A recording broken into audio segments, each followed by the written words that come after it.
noches. Aquí comienza una nueva edición de Sin Fronteras en la pantalla de TV Ciudad. Maite Sarasola, buenas noches. Alejandro Gabar, ¿cómo andás? Muy bien. ¿Se recuperó de la jornada electoral? Sí, en eso estamos, Mucho trabajo. Mucho trabajo, una jornada larguísima, pero bueno, muy grata. Y aquí estamos nuevamente, pero para hablar de la región, porque luego del consenso de Brasilia, donde precisamente se trazó una hoja de ruta que aprobaron los cancilleres de la región con la finalidad de superar las dificultades actuales que existen, tanto a nivel de la integración como de la cooperación regional sudamericana. Por ese motivo, este martes 2 de julio se va a realizar el Foro Internacional de Integración y Solidaridad Regional. Y este foro se va a desarrollar justamente en la sede de la ALADI, la Asociación Latinoamericana de Integración, y por ello contaremos con la presencia de su secretario general y ex canciller de la República, Sergio Abreu, con quien estaremos analizando un poco el estado de situación de la región y también de sus vínculos comerciales.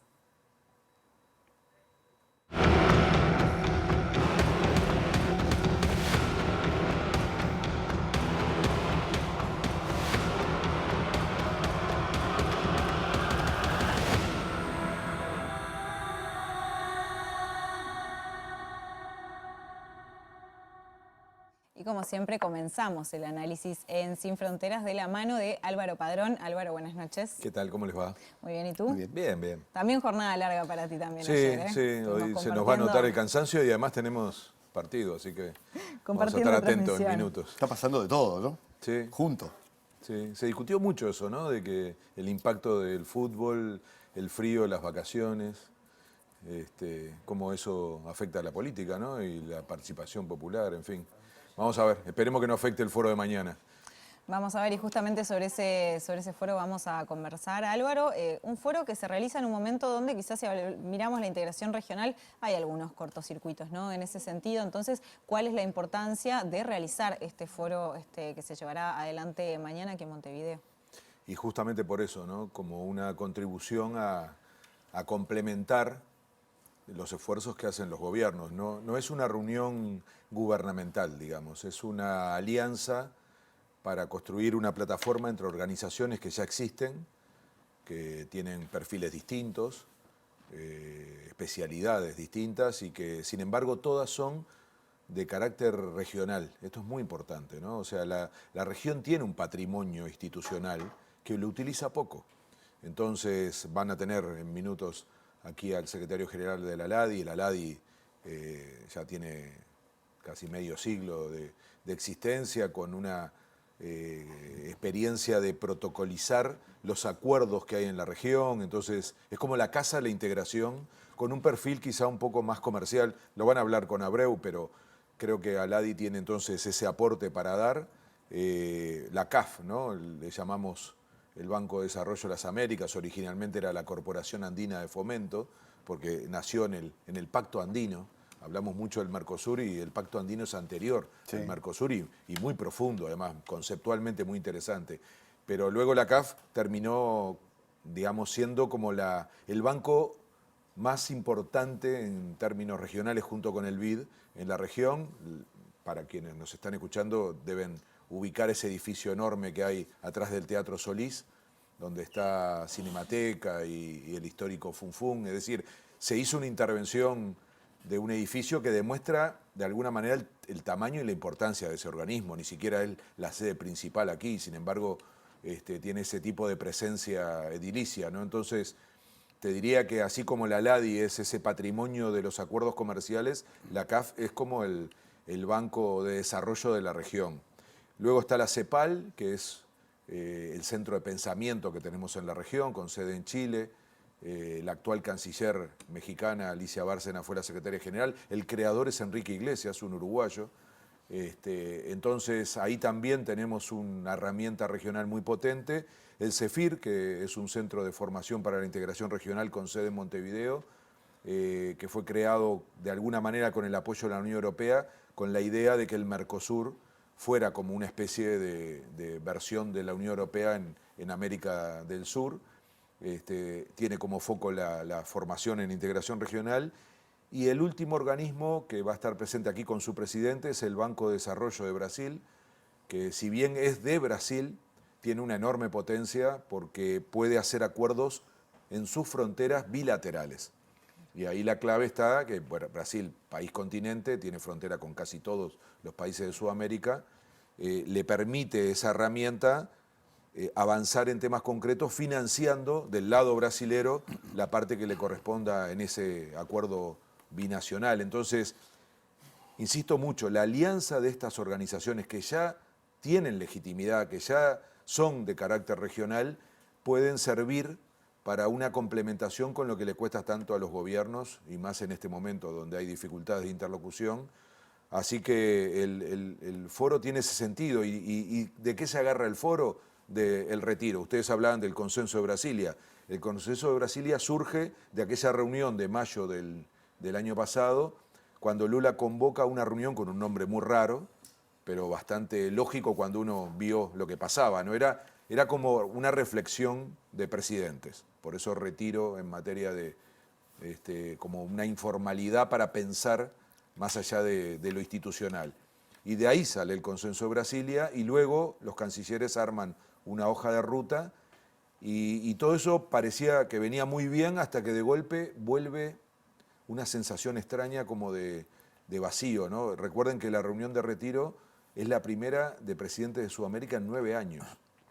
Entonces, parecía que se cortaba ese ciclo de no reunión y de intrascendencia de América Latina, pero está costando mucho que luego de esa reunión, que luego de haber acordado ese consenso, ese documento, y de construir la hoja de ruta, no ha pasado mucho más. Entonces, el objetivo de este foro es tomar esa hoja de ruta, sumarle cosas como, ¿se acuerdan cuando hicimos un programa sobre un encuentro de organizaciones sociales en Foz de Iguazú? Bueno, tomar también los aportes de allí y sobre todo conectarlo con el fondo de integración que crearon varios bancos de la región, ni más ni menos que 10.000 millones de dólares, para la integración regional.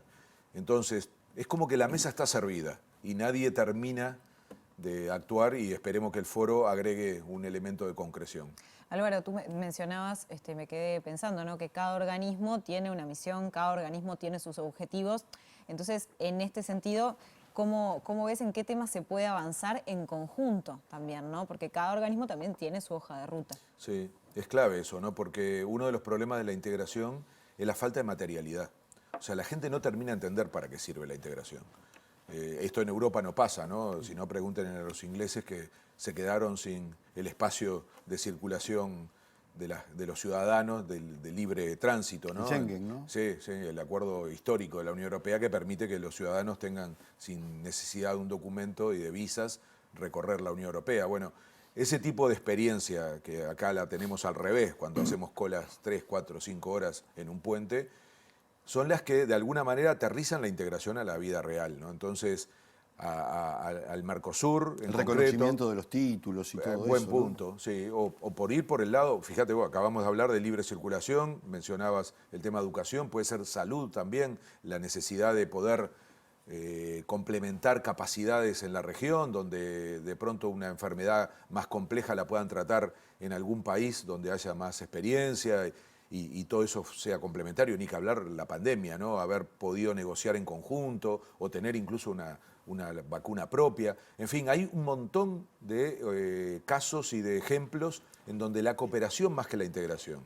Yo fui aprendiendo que la palabra cooperación tiene más potencia y es más concreta que la integración. La integración sugiere algo integral. Entonces parece que hasta que no logramos todo, no estamos integrados. Entonces pasamos por la moneda única, por el Banco Central. Bueno, la cooperación parece ser una lógica más viable y en todas estas cosas que estábamos poniendo ejemplos aparece la idea de la cooperación, pero hay un buque insignia en el foro de mañana que es cómo podemos reaccionar en conjunto a los desastres naturales. Y aquí aparece con mucha fuerza los incendios en Chile y la experiencia reciente en Río Grande do Sul, donde una inundación dejó a casi 600.000 personas sin vivienda, en fin, van a tener que construir 3 ciudades, lo hablamos en un programa, ¿no? Yo recuerdo haber estado incluso en Brasil cuando hicimos una de las referencias a este caso. Entonces, ¿qué mejor ejemplo para las sociedades que cuando le está pasando algo así vengan personas de otros países a ayudarte, ¿no? Con sus banderas, con sus capacidades y sus instrumentos, en fin, y sobre todo para ayudarte después en la reconstrucción, que eso lleva tiempo y que por lo tanto va a haber convivencia, ¿no? de gente construyendo casas, resolviendo problemas logísticos, que hablen otros idiomas o que te transmitan experiencias distintas. Es una experiencia de integración que puede ser de una materialidad que ayude a este gran problema, ¿no? De tener tan lejos a la gente del objetivo de la integración regional. Entonces, para mí, una de las claves de mañana es identificar precisamente una agenda de la hoja de ruta, que es enorme. El consenso de Brasilia es enorme, la hoja de ruta también. Entonces, ¿cómo se pueden tomar algunos puntos de allí que tengan un poco que ver con esto que hablábamos?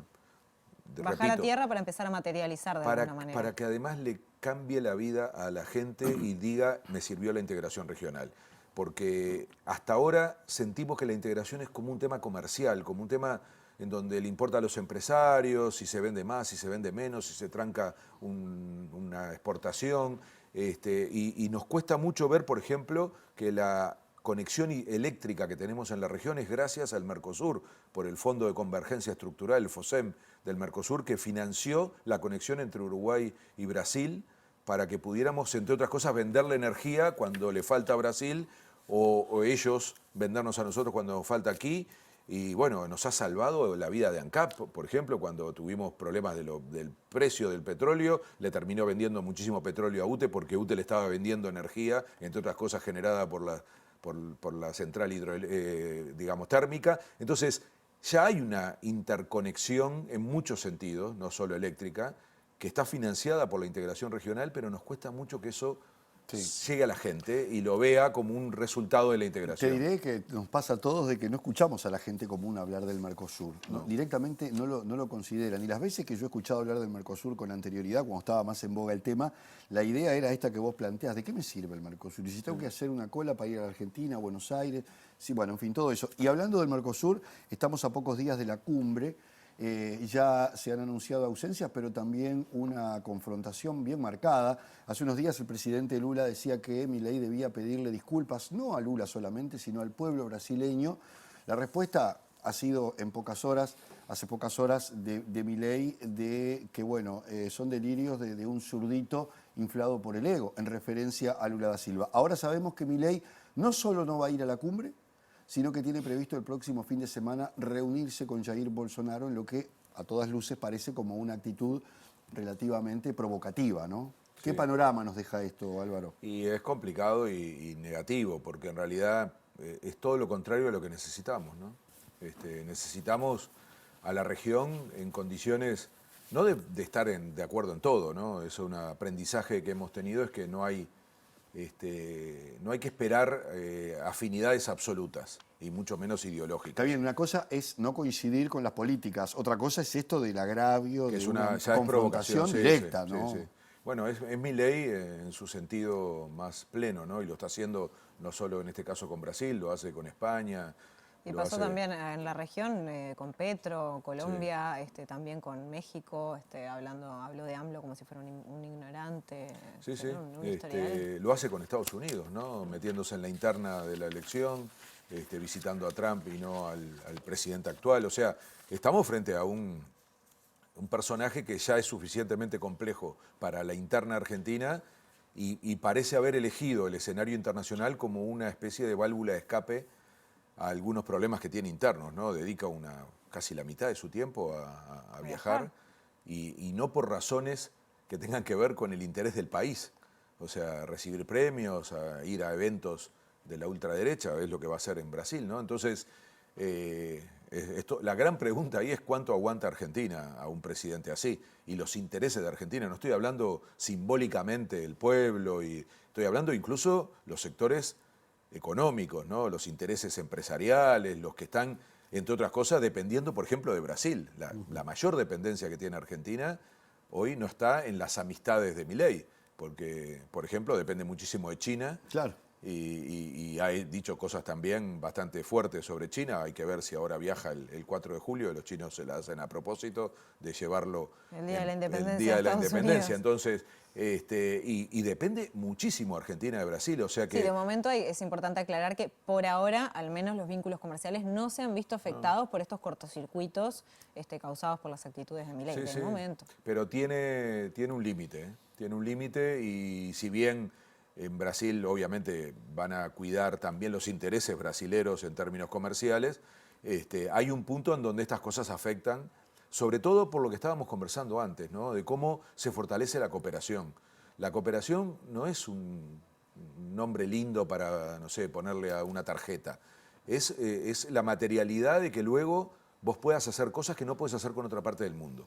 O sea, es muy difícil cooperar si no sos vecino, por ejemplo. ¿Cómo vas a cooperar con esto que hablábamos recién de cuestiones tan materiales como la salud, la vivienda, la atención a un desastre natural, la libre circulación? O sea, son asuntos que te ocurren en tu región. Sí, y si recordás un episodio de hace no mucho tiempo, ante una crisis energética que tenía Argentina, que dependía de Brasil, que había que pagar, que no había pagado y que estaba toda esta cuestión subyacente del enfrentamiento entre Milei y Lula, finalmente Brasil en ese tire y afloje, bueno, digamos, en este caso aflojó y acordó con Argentina la llegada de esa energía, se superó el conflicto, pero como vos decís, eso se puede cortar también en cualquier momento. Creo que primó el interés para Brasil del pueblo argentino, que realmente estaba enfrentando una situación crítica, ¿no? Pero va a pasar todo el tiempo. Para volver a un tema concreto, Argentina tiene un yacimiento de gas natural increíble que se llama Vaca Muerta, que no tiene cómo explotarlo si no es en acuerdo con algún país de la región, o más de uno,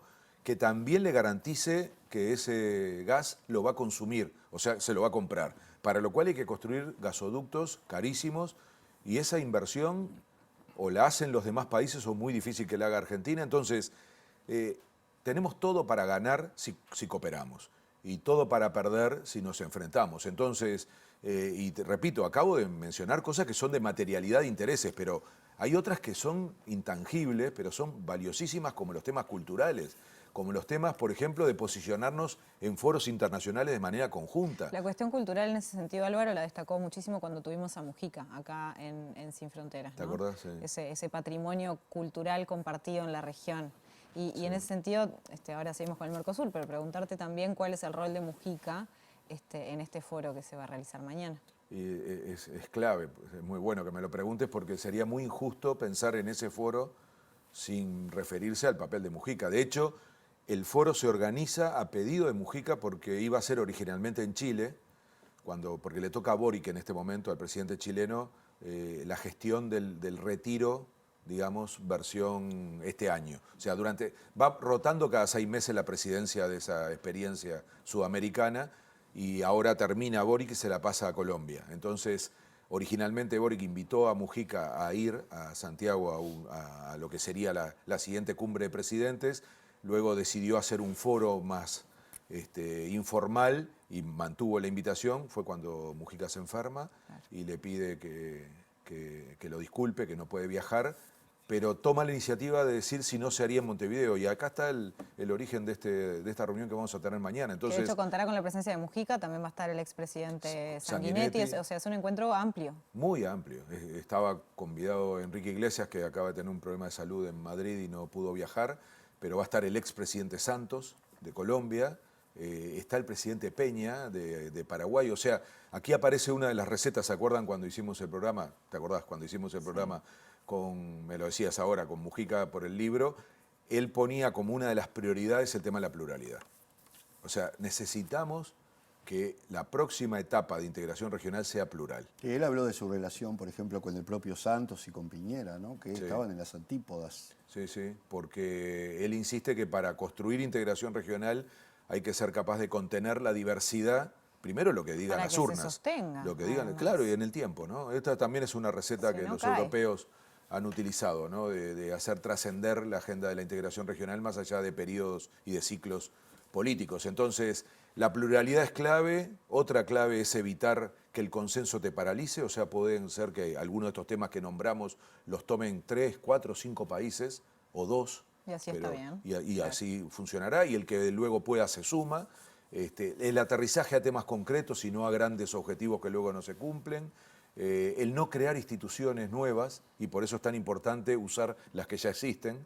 Es decir, ahí hay, por eso te digo, el papel de Mujica no solo es simbólico en la convocatoria, él puso estas ideas arriba de la mesa en una carta que envió a Retiro, dirigida a Lula porque era quien presidía el Retiro en ese momento, luego lo hizo con Boric, ahora se lo ofrece a Colombia, entonces la reunión va a tener ese sentido y por supuesto, si bien el programa, el arranque es con el propio Mujica, se ofreció Sanguinetti a estar presente para de alguna manera dar esa pauta también de pluralidad, porque hace muy bien para Uruguay además mostrar que somos capaces en este país tan chiquito que a veces nos cuesta tanto influir, tener un papel.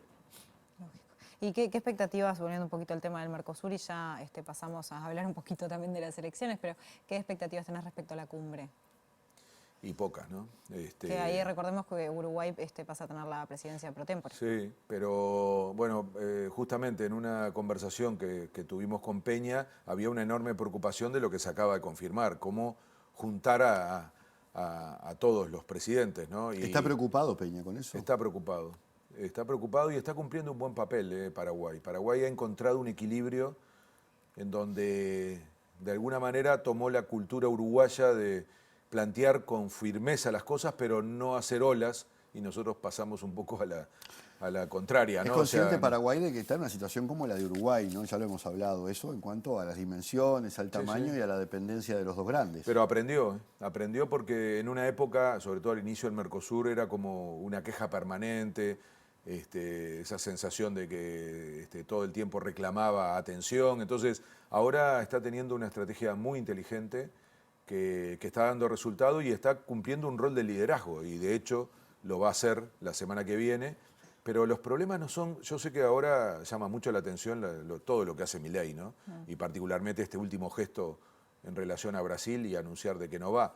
Pero tenemos más problemas, porque Bolivia es miembro pleno desde la última cumbre del Mercosur, y miren lo que acaba de pasar. Y no solamente está en una crisis tremenda, sino que a estas horas está en un enfrentamiento, entre comillas, cuasi diplomático con Argentina por expresiones de Milei con el intento de autogolpe. Sí, o sea que es un factor más de distorsión. Sí, se suman las dos cosas. O sea, por un lado la inestabilidad de Bolivia, que es un tema, y por otro esa confrontación. Y te agrego, si bien está suspendido por una cuestión vinculada a la cláusula democrática del Mercosur, Venezuela también es miembro, y Uruguay está en elecciones internas. O sea, si ustedes observan, yo no sé cómo hace Peña para imaginar que esa cumbre puede ser relevante. Tiene que ocurrir, porque corresponde y tiene que estar el traspaso de presidencia, pero la verdad que se alinearon los planetas para estar la situación, digamos, peor imposible en términos de que se pueda decir, bueno, va a ser una cumbre potente. Igual te agrego algo más. Uruguay en proceso electoral, prácticamente que la actividad vinculada al Mercosur va a estar anulada, porque hasta que no llegue un nuevo gobierno y plantee las cosas, va a ser un poco por cumplir el trámite. Sí, vamos a ver, porque yo creo que las declaraciones del presidente Lacalle Pou es de que él gobierna hasta el último día. Dijo. Y yo creo que en materia internacional tiene un interés especial, porque seguramente va a ser su plataforma para mantenerse activo en política. O sea, Lacalle se va de la presidencia el año que viene con un prestigio muy alto en la región, sobre todo en una región tan polarizada. Él puede ser un articulador, me imagino que está construyendo esa idea, porque no es de una derecha radical, tiene los antecedentes democráticos de Uruguay. Piensa en un minuto lo que hizo cuando en aquella charla en Buenos Aires. Sí, eso te iba a comentar. Para hacer un contraste con Milei, ¿no? Eso no lo hizo. Te habló de la importancia del Estado en algunos casos. No lo hizo para molestar a Milei, lo hizo para marcar un perfil como un líder distinto. Y en Argentina lo registraron, ¿no? Y todo el mundo terminó hablando bien, como diciendo, qué bien Uruguay, qué bien el presidente. Entonces, hay una construcción, que yo digo es razonable, de poder cumplir un rol más allá de Uruguay.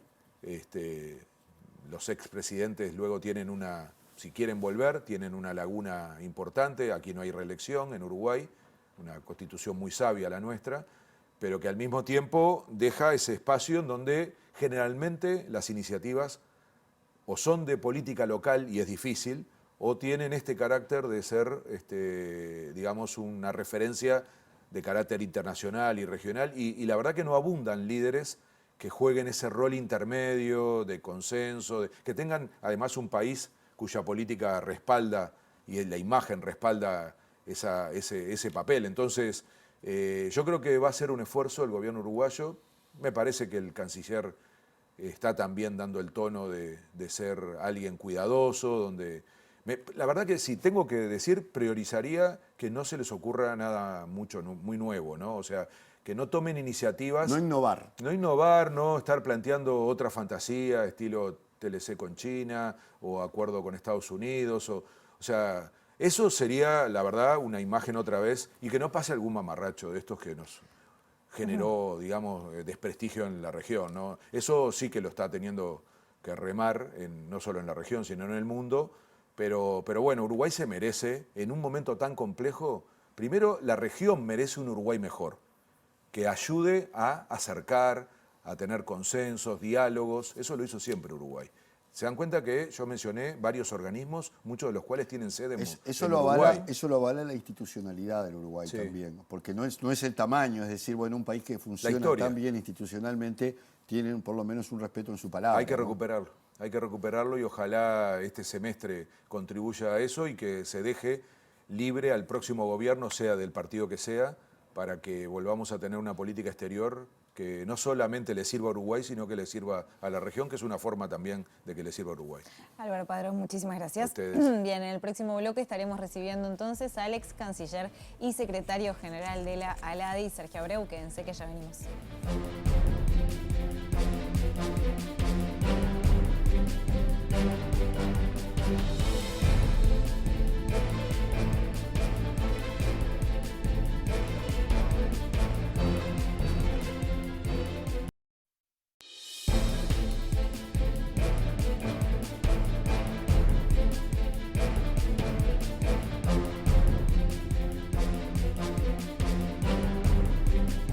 Retomamos esta edición de Sin Fronteras, donde, como decíamos, íbamos a estar abordando justamente esta actividad que se va a desarrollar por parte de la ALADI en Montevideo, el Foro Internacional Integración y Solidaridad Regional, ese es el nombre formal. Para conversar sobre esto y otras cuestiones vinculadas a la integración, recibimos al secretario general de la ALADI, ex vicecanciller de nuestro país, Sergio Abreu. Bienvenido, Abreu. Muchas gracias, un gusto estar con ustedes. Bueno, antes de meternos en el tema que nos trae a esta conversación, expliquemos de vuelta un poquito qué es la ALADI, ¿no? Bueno, es muy difícil de que se pueda entender, pero la ALADI es el único organismo con 13 países de América Latina, es decir, México, Cuba y toda Sudamérica, que resume los acuerdos de comercio entre los países.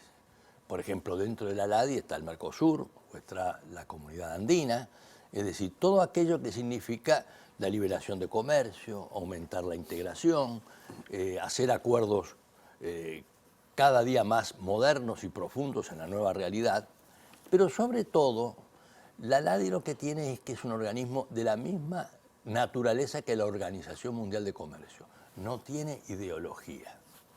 Es decir, no hay cláusula democrática, por decir así. ¿Por qué? Porque es una derivación de esa organización. De manera que ahí se habla solo de comercio. Comercio, inversión y la posibilidad de ir aumentando lo que es la integración. Recordemos además que esto, la ALADI viene de la Asociación Latinoamericana de Libre Comercio originalmente, ¿no? Exactamente. Y cambió la naturaleza precisamente por eso. Porque en vez de tener todos los instrumentos para que sean firmados por todos los países, ahora son los acuerdos de alcance parcial. Cada país puede hacer un acuerdo con otro, lo registra y los demás tienen el derecho, digamos, y la posibilidad de incorporarse y negociar y extender eso al resto. Porque si fuera entre todos, ese fue el fracaso de la LALC. No se pudo avanzar más allá de 2 o 3 reuniones. Entonces van avanzando, caso del Mercosur, o caso del Grupo Andino, o de los más de 40 o 50 acuerdos de alcance parcial que existen entre todos los países. Por ejemplo, el Acuerdo de Zona de Libre Comercio del Uruguay con México, o toda la zona de libre comercio dentro de la región. Entonces, el tema es el comercio. Entonces yo les digo, muy bien, cuando hablamos de integración. Yo digo, si no hay, y esto es un tema absolutamente objetivo, si no hay inversión, no hay comercio.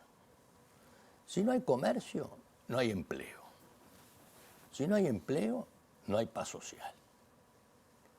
Hoy, el comercio intrarregional de los 13 países de la LADI llega apenas al 11%. ¿Bajó? Sí, bajó.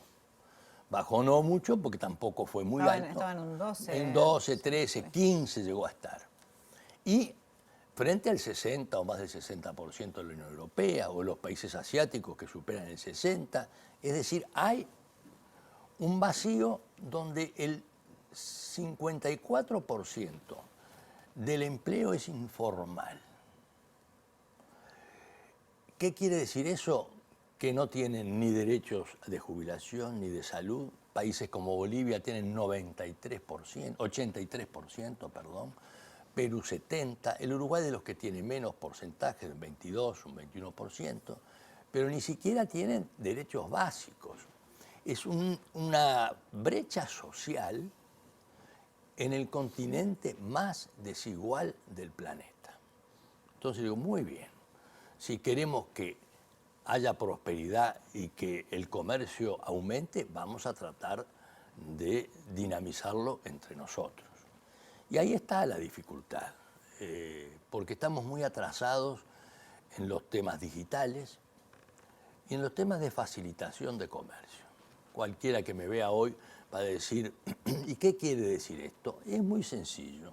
Yo tengo un acuerdo y no es posible que un camión pase 3, 4 días por pasar una frontera. O que haya dificultades de aduanas o distintos papeleos. En eso el tiempo es dinero, ¿no? Y claramente cuando hablamos de lo comercial. Y es aquel dicho famoso de barco parado no gana flete. Bueno, acá es lo mismo. Pero hoy el mundo, como está viniendo, con la integración está la competencia de terceros países. China es el socio principal comercial de Brasil, del Uruguay, de la Argentina anda ahí, de Chile, de Perú, de Colombia, sin ningún tipo de acuerdo comercial. China está construyendo ahora un puerto en Perú, Chancay, 3.200 millones de dólares, que está por inaugurarse, un puerto digital que va a ser la conexión que va a tener con el transporte marítimo, del que China es propietario del 70%. Entonces, todo muy bien cuando el mundo se está planteando con una gran competencia comercial entre grandes bloques, y en particular China, que es el primer exportador de bienes del mundo y el tercero de servicios. Pero mientras tanto, nosotros en nuestro continente tenemos que estar ayudando a la micro, pequeña y mediana empresa. ¿Por qué? ¿Qué rol cumplen? Y son 24 millones en el país en el continente más desigual. Perdieron 30 millones de puestos de trabajo con la pandemia. Y además no tienen, digamos, la conectividad digital o tiene esa inclusión social que es lo único que realmente justifica y da razón a un proceso de integración, la inclusión social. De esos 24 millones son un 3% con suerte que puede exportar algo, aunque no están categorizadas, pero igual. Es decir, las grandes cadenas de producción, por ejemplo, para poner un ejemplo de carácter de, uno dice, bueno, tengo UPM. ¿Y usted qué produce? Y yo produzco pasta de celulosa. Muy bien. Y dígame, ¿y usted no podría producir, aparte de eso, papel, o juguetes o madera? No, eso lo hago en otro país. Entonces, esos temas son de las grandes cadenas del mundo, entre los que los chinos están, donde hoy es 2/3 del comercio mundial. Entonces, en el medio, acá tenemos continentes como el nuestro de una enorme dificultad social. Entonces, hay que crear las condiciones para competir y para abrir los mercados.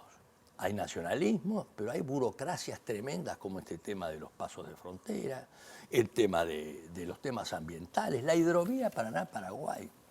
Yo firmé hace más de 20 años esto. Tiene la misma extensión que la hidrovía del Rin, pero todavía no terminamos de solucionar los temas del dragado, ¿Por qué? Porque uno de los gobiernos dice que los puertos de su país, Argentina, en su tiempo, bueno, pueden decir no, tienen que ser la salida de los barcos y no el puerto uruguayo.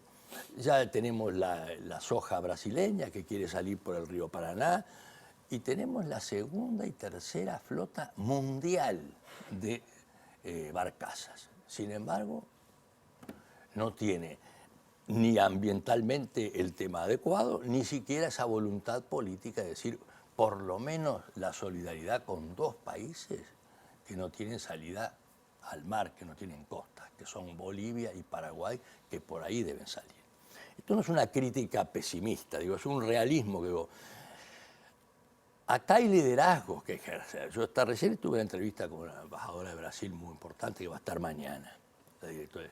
Pero hay liderazgo. Brasil tiene la responsabilidad de liderar porque es la economía más grande, porque tiene fronteras con todos los países de América del Sur, salvo Ecuador y con Chile, porque tiene una cadena de producción, porque acá tenemos, por ejemplo, en Uruguay discutiendo las cadenas de producción de la carne, la cebada, el arroz. Bueno, obviamente hay inversiones que se van, pero también necesita hacer concesiones.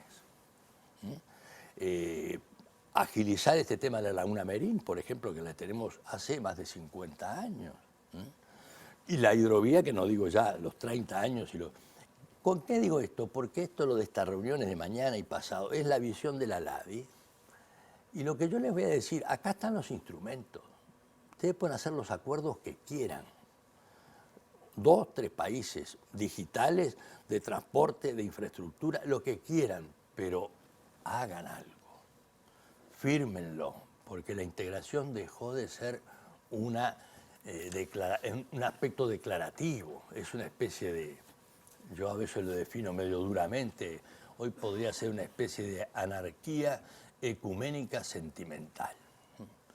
Entonces, pero aquí si no hay trabajo, si no hay inclusión social, no sé si lo dijo Adam Smith o Carlos Marx, pero aquí si no hay trabajo, no hay paz social.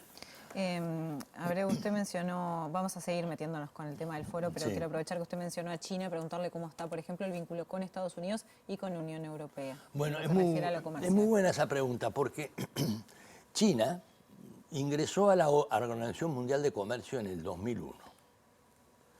Yo tuve el privilegio de ser el que creó, presidente de la ronda que creó la OMC. Entró después. Pero ha tenido una cantidad de demandas dentro del propio sistema de mercado por el costo de la mano de obra, una cantidad de cosas, muy bien, pero eso se puede con reglas.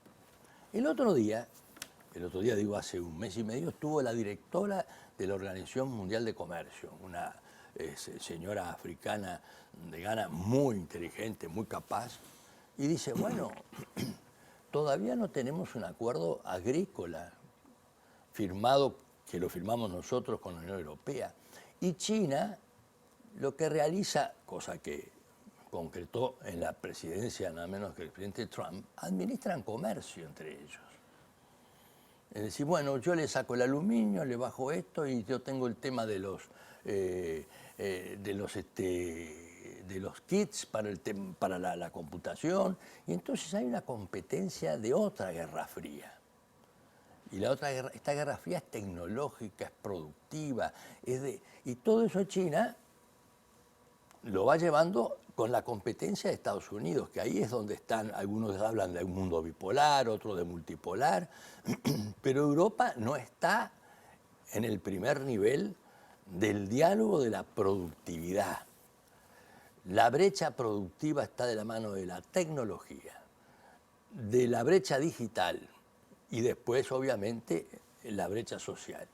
China es el primer exportador de bienes del mundo, como les dije, y de tercero de servicios. Y es un imperio, porque nosotros a veces hablamos de imperio de un lado, es un imperio, y los imperios no están acostumbrados a dialogar en forma, vamos a decir, amigable con países que son más débiles. Ahí se van a tener que arreglar o con Estados Unidos, con Europa, más todos los dramas que tenemos. Entonces China, con esa paciencia milenaria, hay que estudiar la filosofía de Confucio, Para entender un poco para esa actitud. entender todo, porque es algo apasionante.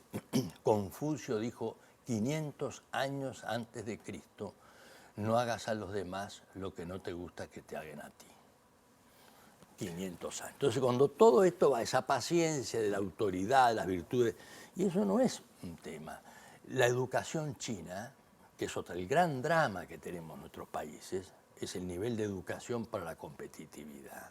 Se desafía el chino, el niño chino, en la excelencia y en la disciplina. No compite con el compañero, compite consigo mismo. Es un tema que yo algo lo he estudiado. ¿Qué quiere decir esto? Que China va a ir en un juego de poder, de equilibrio de poder en el mundo, pero tampoco va a venir con la mano tendida para decir, a ver cómo les va a estos señores. Tampoco es un ejemplo en términos generales, por favor, que no, de transparencia en manejo de inversiones y todo lo demás. No están acostumbrados a licitar mucho que digamos, por decirlo así. No estoy haciendo una crítica, estoy diciendo la realidad. Sí, ¿cómo es la situación? ¿Cómo es? Entonces el mundo va por otro lado y nosotros, yo digo, a ver, uno mira Mercosur. Miren, México, Perú, Centroamérica, Colombia, Chile, Ecuador tienen zona de libre comercio con los Estados Unidos. Tienen además zona de libre comercio con Europa.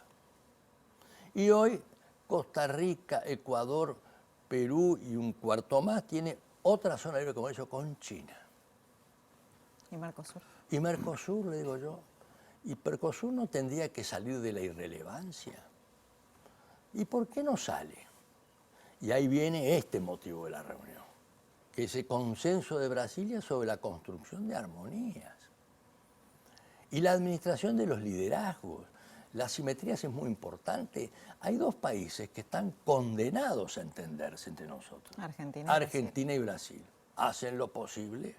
En general, a veces sí y a veces no. Pero cuando se entienden, de tanto que nos quieren, cada vez que nos abrazan, nos ponen al borde del paro respiratorio.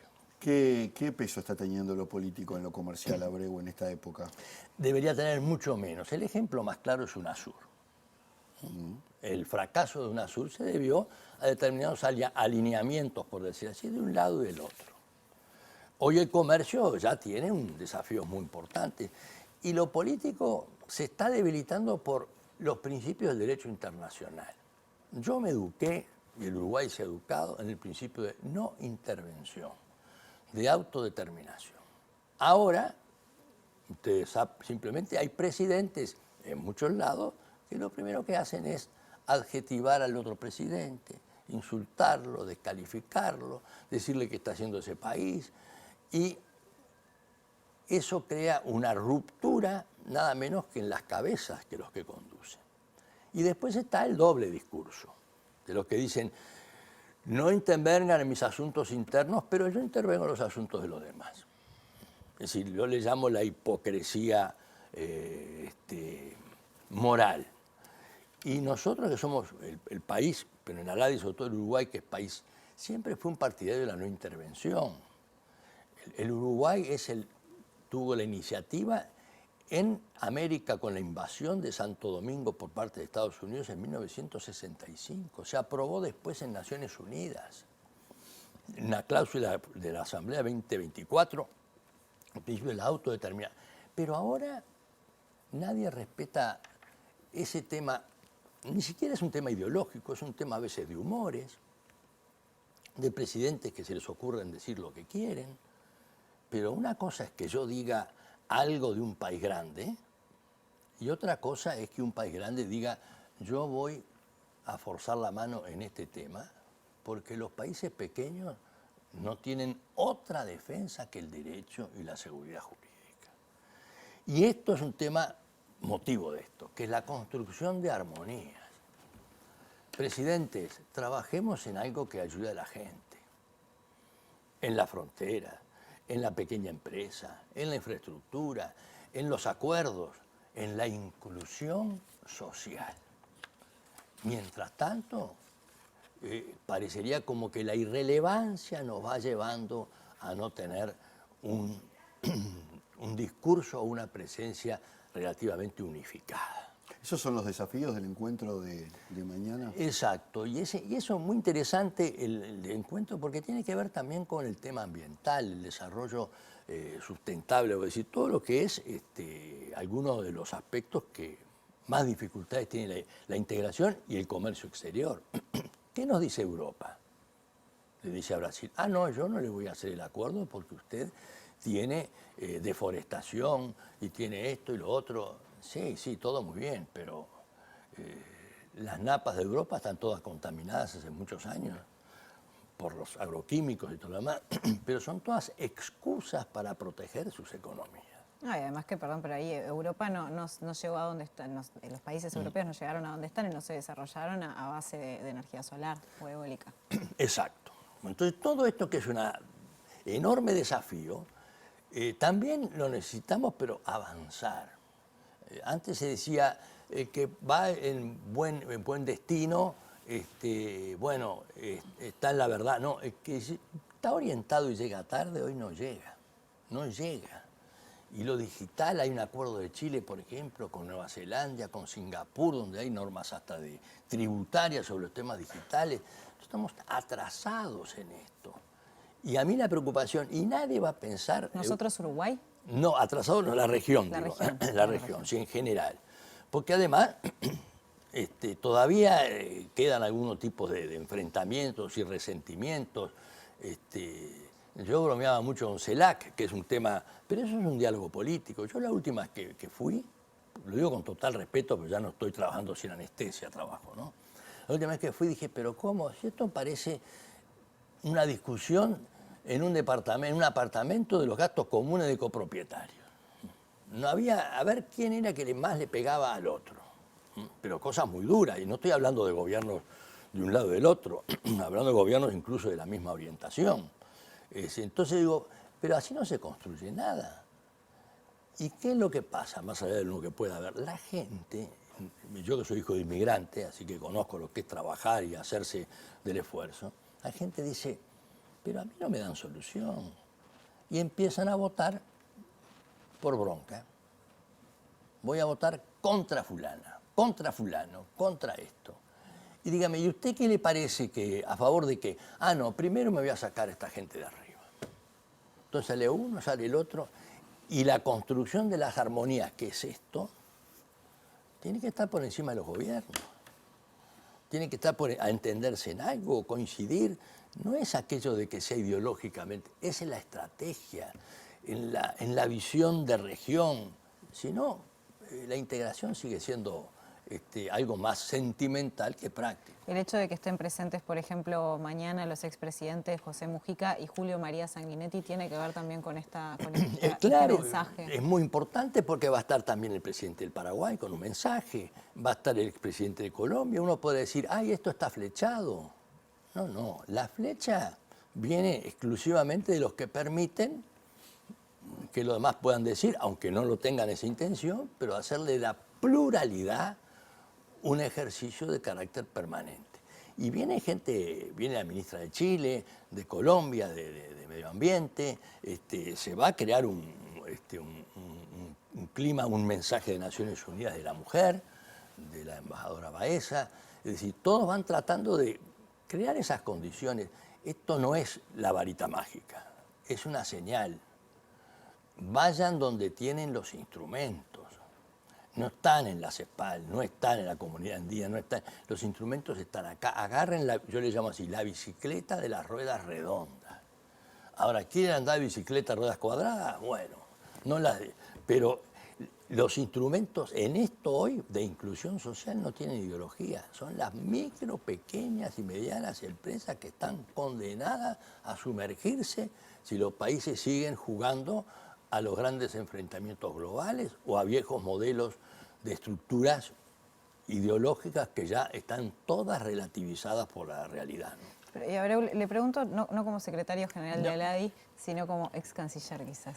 ¿Cómo se hace para manejarse en estas aguas tan turbulentas de las que usted hablaba, ¿no? De la adjetivación en la política y donde se viven situaciones de tensión muy grandes debido a las actitudes de determinados presidentes?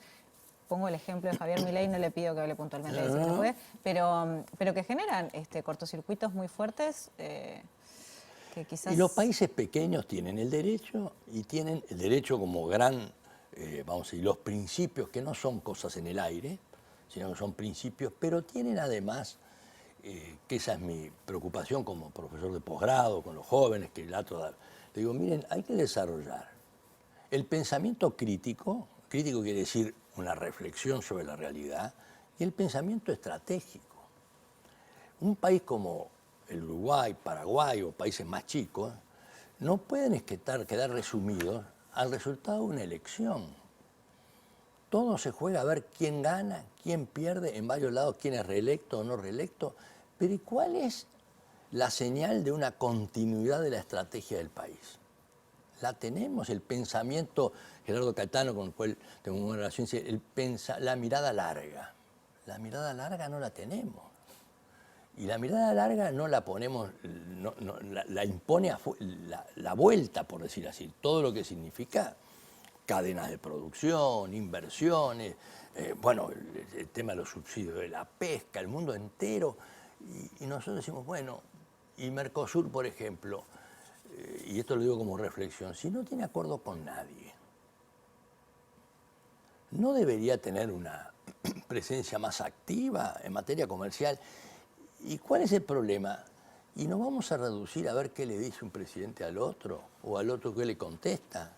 Y un país chico tiene que decir, señores, yo pienso que ustedes deberían actuar así, esta es mi visión, la propuesta, el trabajo, una estrategia de política comercial externa, que no es lo mismo que un tema de economía, de estabilidad macroeconómica, de esa política comercial en la que uno ve los temas y se discuten y se ven y se transmiten.